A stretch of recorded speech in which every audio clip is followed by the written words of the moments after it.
In today's video, I'm going to teach you how to move Shopify button. 5 minutes, we'll take a quick tour through your Shopify admin and theme editor so you can reposition a button exactly where you want it.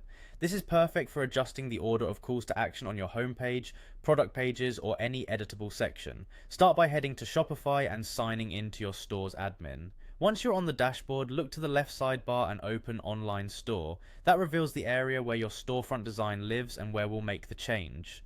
Inside Online Store, choose Themes. You'll see your current theme at the top. Open the theme editor by selecting Edit Theme. This loads the visual editor with a live preview on the right and a list of sections and blocks on the left. Everything you can rearrange appears in that left panel. Next, locate the section that contains the button you want to move.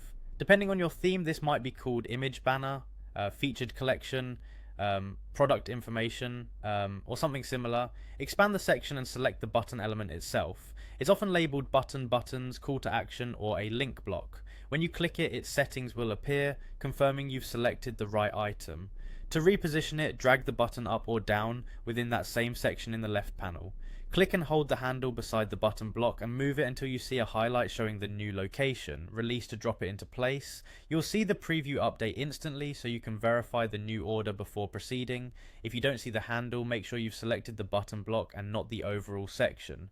A few quick tips as you adjust the layout.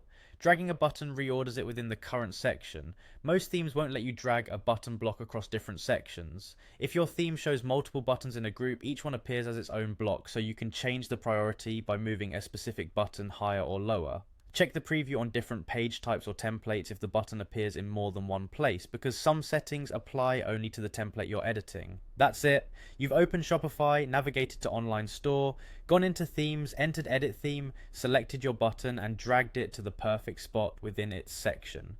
Small adjustments like this can improve clarity and conversion by drawing attention to your most important action. Thanks for watching and happy building.